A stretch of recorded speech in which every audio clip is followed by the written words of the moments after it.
आधा सत्य खतरनाक है, क्योंकि आधे सत्य में थोड़ी सी प्राण की झलक है। श्वास अभी चलती है, मरीज अभी मरा नहीं, लगता है जिंदा है। अभी शरीर थोड़ा गर्म है, ठंडा नहीं हो गया, खून अभी बहता है, लगता है जिंदा है। आधा सत्य असत्य से बदतर है। इसलिए महावीर का सारा संघर्ष आधे सत्यों के खिलाफ है, असत्य के खिलाफ नहीं। उन्होंने कहा असत्य तो सुन के ही समझ में आ जाता है कि असत्य है, लेकिन आधे सत्य बड़े भरमाते। महावीर ने एक नए जीवन दर्शन को जन्म दिया। उसे कहा स्यातवाद, उसे कहा अनेकांतवाद, उसे कहा कि मैं सारे एकांगी सत्यों को इकट्ठा कर लेना चाहता हूं। ये पांचों अंधों ने जो कहा है हाथी के संबंध में, ये सभी सच है, और सत्य इन सभी का इकट्ठा जोड़ है, समन्वय है। कान की खूबी है कि कान आंख से ज्यादा समग्र है। जब तुम सुनते हो तो चारों दिशाओं से सुनते हो। कान ऐसे है जैसे दिया जले, सब तरफ प्रकाश पड़े। आंख ऐसे है जैसे टार्च, एक दिशा में एकांगी। महावीर कहते हैं कि दर्शन शास्त्र एकांगी है, श्रवण शास्त्र बहुअंगी है। इसलिए महावीर ने बड़ी क्रांतिकारी प्रक्रिया दी। उन्होंने कहा कि सुनो, अगर ध्यान में जाना है तो सुनकर जल्दी जा सकोगे बजाय देखकर। इसलिए समस्त ध्यान में उन्हें आंख बंद कर लेनी चाहिए। समस्त ध्यान की प्रक्रियाएं कहती हैं आंख बंद कर लो। ये भी थोड़ा समझने जैसा है कि परमात्मा ने आंख को ऐसा बनाया कि चाहो तो खोल लो, चाहो तो बंद कर लो। कान को ऐसा नहीं बनाया, कान खुला है, बंद करने का उपाय नहीं। आंख तुम्हारे हाथ में, कान अब भी परमात्मा के हाथ में। तुम्हारे बस में नहीं कि तुम उसे खोलो बंद करो, सदा खुला है। तुम्हारी गहरी से गहरी नींद में भी कान खुला है, आंख तो बंद है। जब तुम मूर्छा में खोए हो तब भी कान खुला है, आंख तो बंद है। नींद में पड़े आदमी के पास जागा आदमी खड़ा रहे तो देख ना पाएगा। नींद में पड़ा आदमी देखेगा कैसे, आंख तो बंद है। लेकिन अगर आदमी उसका नाम ले, आवाज दे तो सुन तो पाएगा। हम सोए, श्रवण से रास्ता मिलेगा। आंख तो हमारी बंद ही है, और खुली भी हो तो ज्यादा से ज्यादा अधूरा सत्य दे सकती है। पूरा सत्य आंख के बस में नहीं। तुम्हारे हाथ में मैं कंकड़ का छोटा सा कंकड़ दे दूं और तुमसे कहूं इसे पूरा एक साथ देख लो तो तुम ना देख पाओगे। आंख इतनी कमजोर है, एक हिस्सा देखेगी, दूसरा हिस्सा दबा रह जाएगा। एक छोटा सा कंकड़ भी तुम पूरा नहीं देख सकते,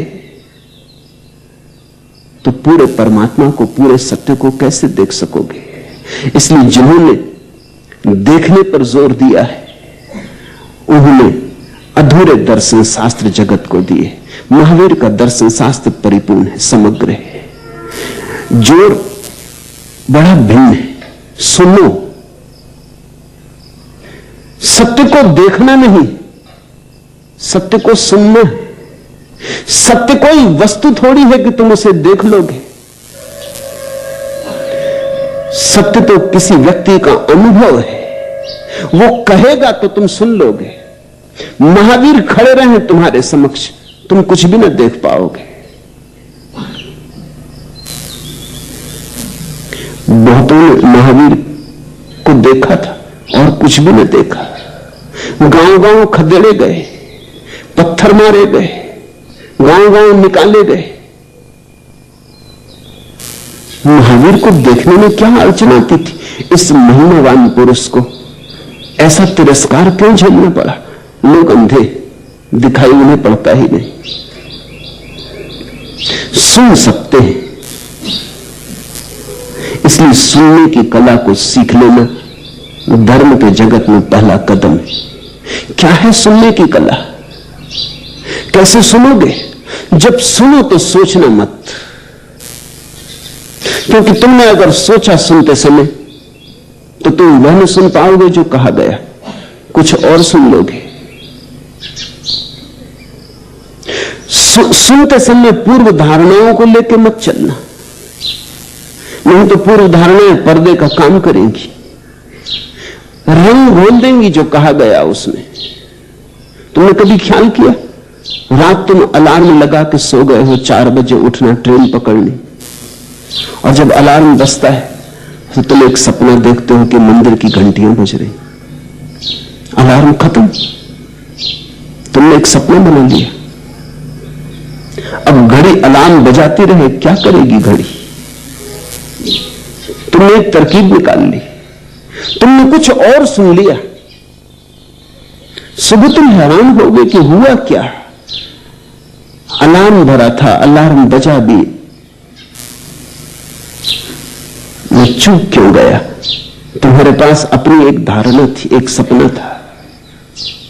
तो अगर तुमने सुना कोई पक्षपात के साथ तो तुम कुछ का कुछ सुन लोगे। मैंने सुना है एक दिन मुल्ला नसरुद्दीन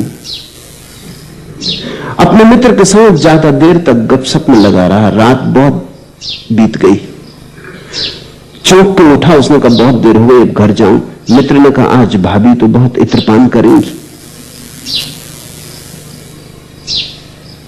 मुल्ला ने कहा तूने मुझे समझा क्या है?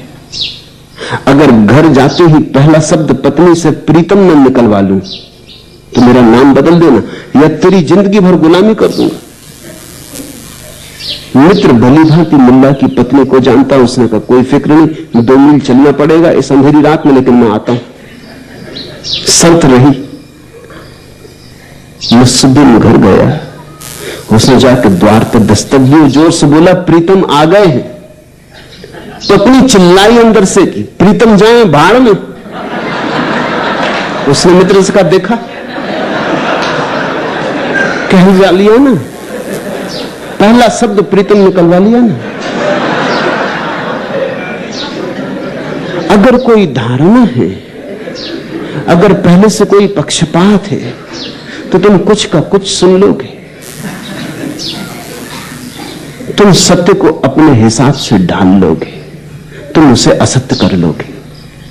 ऐसे ही तो लोग चूके महावीर को, बुद्ध को, कृष्ण को, जरथुस्त्र को, जीसस को, कुछ का कुछ सुन लिया, कहा था कुछ, सुन लिया कुछ।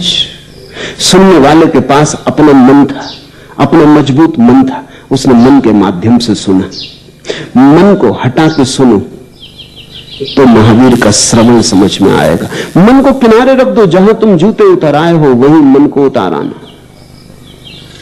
एक बार जूते भी मंदिर में ले आओ तो इतना अपवित्र नहीं, मन को मंदिर में मत लाना, नहीं तो मंदिर में कभी आ ही ना सकोगे। सुनकर ही कल्याण का, आत्महित का मार्ग जाना जा सकता है, सुनकर ही पाप का मार्ग जाना जा सकता। श्रवण की कला आते ही तुम दूध और पानी को अलग अलग करने में कुशल हो जाते हो, विवेक का जन्म होता है, तुम हंस हो जाते हो। इसलिए तो हमने ज्ञानियों को परमहंस कहा है। परमहंस का अर्थ है गलत को और सही को वे तत्क्षण अलग कर लेते। उनकी आंख, उनकी दृष्टि, उनकी भावदशा बड़ी साफ है, निर्मल है। जो जैसा है उसे वे वैसा ही देख लेते हैं, जैसे को तैसा देख लेते हैं, उसमें कुछ जोड़ते नहीं, फिर कोई भ्रांति खड़ी नहीं होती। बताने वाले वहीं पर बताते हैं मंजिल। 1000 बार जहां से गुजर चुका हूं मैं, तुम भी गुजरे हो। मंदिर के आसपास ही परिक्रमा चल रही, क्योंकि परमात्मा सब जगह मौजूद है। कहीं भी जाओ उसी के पास परिक्रमा चल रही है। कुछ भी देखो तुमने उसी को देखा है, कुछ भी सुनो तुमने उसी को सुना है। कोयल पुकारी हो कि झरने की आवाज हो, कि जलप्रपात हो, कि हवाएं गुजरी हो वृक्षों से, वही गुजरा है। लेकिन तुम उसे पहचान नहीं पाते। बताने वाले वहीं पर बताते हैं मंजिल। 1000 बार जहां से गुजर चुका हूं मैं। मंजिल तो तुम्हारे भीतर है, गुजर चुके ये कहना भी ठीक नहीं। जहां तुम सदा से हो मंजिल वही है, कसौटी तुम्हारे पास नहीं। सोने का ढेर लगा चारों तरफ, तुम्हारे पास सोने को कसने का पत्थर नहीं। हीरे जवाहरात बरस रहे चारों तरफ, तुम्हारे पास जोहरी की आंख नहीं।